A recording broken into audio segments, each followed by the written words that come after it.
Assalamualaikum warahmatullahi wabarakatuh. Nama saya Muhammad Jonathan Chandra dari Prodi TLM Fakultas Teknologi dan Kesehatan dari Universitas Binawan. Jadi pada video ini saya akan menjelaskan terkait penyakit kecacingan. Oke, pertama-tama langsung kita masuk ke pengertiannya, yakni apa itu kecacingan.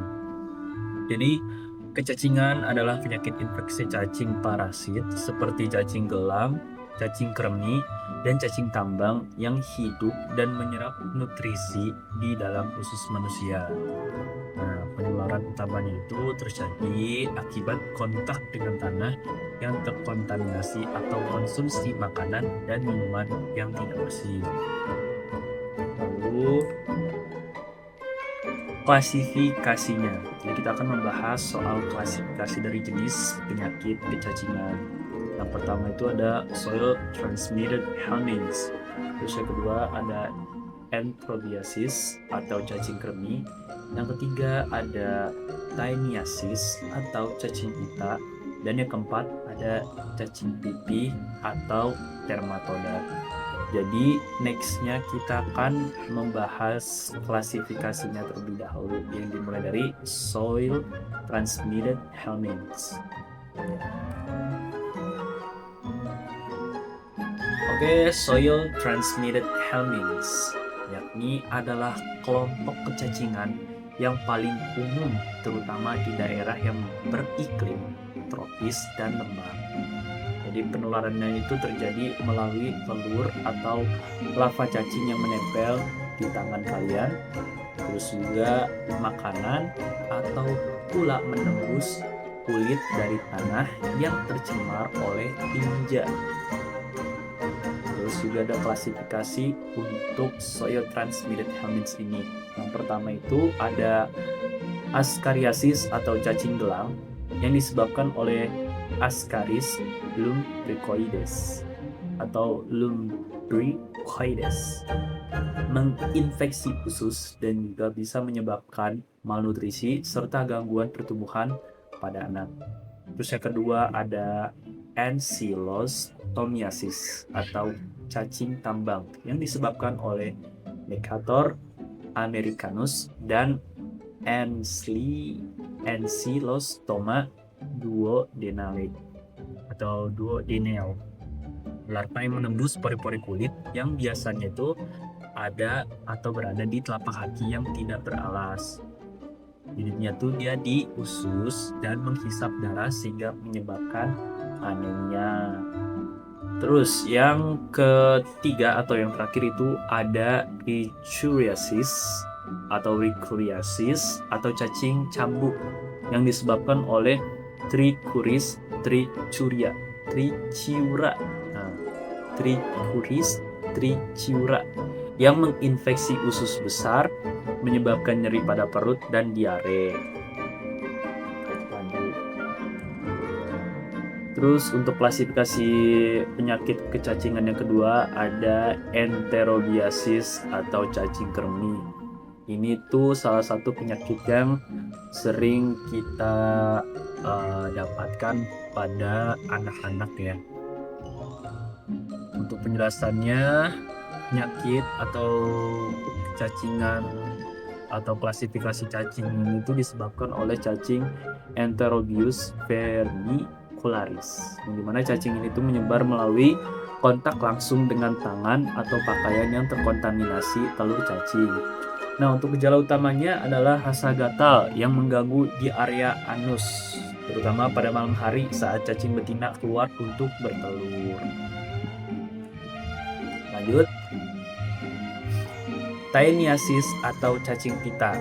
Penyakit ini tuh disebabkan oleh cacing pita dari genus Taenia seperti Taenia solium pada babi dan Taenia saginata pada sapi.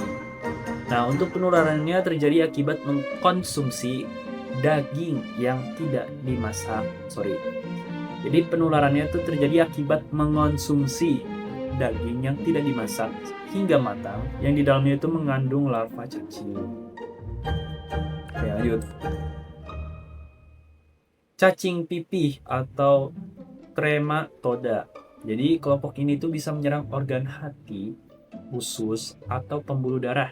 Contohnya adalah infeksi cacing hati atau yang bisa kita kenal sebagai fasciola hepatica dan cacing darah Schistosoma sp yang biasanya ditularkan melalui siput, air tawar, atau memakan tumbuhan air mentah seperti contohnya itu seperti selada air. Nah, selada air kan bisa kita dapatkan melalui tumbuhan hidroponik itu dari tanah sih ya. Kalau misalnya tumbuhan air mentah itu contohnya mungkin seperti genjer ya. Genjer atau mungkin kangkung yang kita dapatkan melalui rawa atau sungai atau apapun itu. Jadi kalian harus hati-hati ya terhadap tumbuhan air mentah atau lalapan-lalapan yang sering kita dapatkan misalnya pada makanan-makanan UKM yang ada di pinggir jalan. Ya, tapi kalau misalnya kalian mau makan ya hati-hati aja, pastikan aja untuk mencucinya dengan bersih seperti itu. Lanjut. Etiologi. Jadi kita masuk ke dalam etiologi. Yang pertama itu makanan atau minuman yang terkontaminasi. Yang kedua, kontak dengan tanah yang terkontaminasi. Yang ketiga, kebersihan diri yang buruk. Yang keempat, lingkungan yang tidak sehat. Terus juga ada faktor resiko dari penyakit ini. Yang pertama itu tidak mencuci tangan dengan sabun. Yang kedua, mengonsumsi makanan yang tidak higienis. Dan yang ketiga, bermain tanah tanpa alas kaki. Yang terakhir, sanitasi lingkungan yang buruk. Oke, lanjut. Oke, untuk patofisiologinya. Pertama itu telur atau larva cacing itu masuk ke tubuh manusia melalui mulut atau kulit kita. Terus telurnya itu menetas menjadi larva di dalam tubuh kita.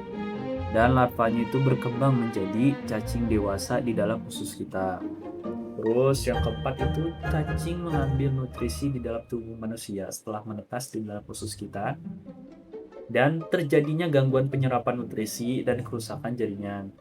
Yang terakhir muncul gejala seperti lemas, anemia, nyeri perut, dan juga gangguan pada pertumbuhan.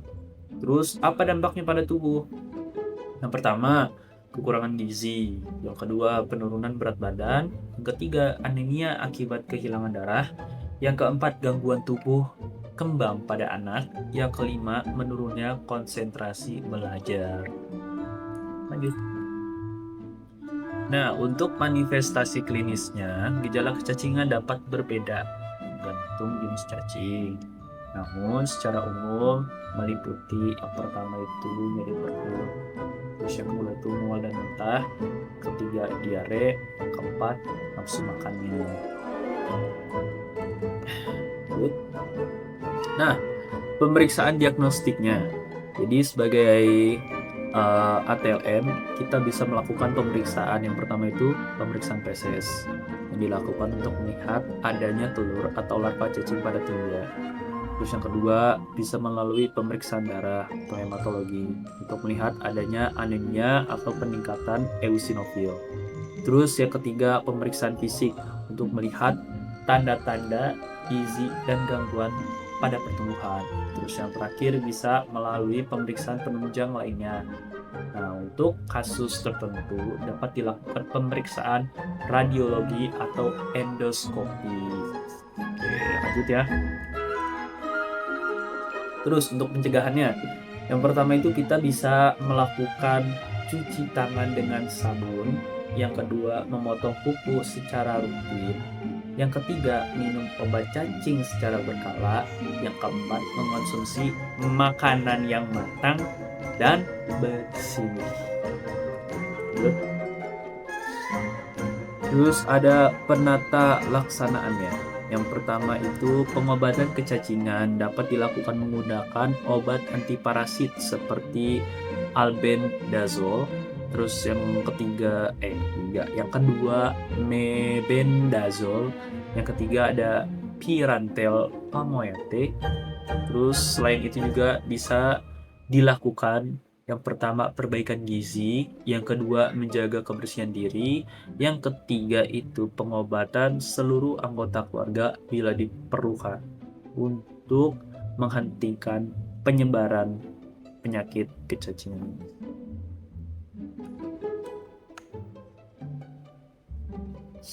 Oke, jadi untuk kesimpulannya, kecacingan merupakan penyakit infeksi parasit yang masih sering ditemukan di Indonesia.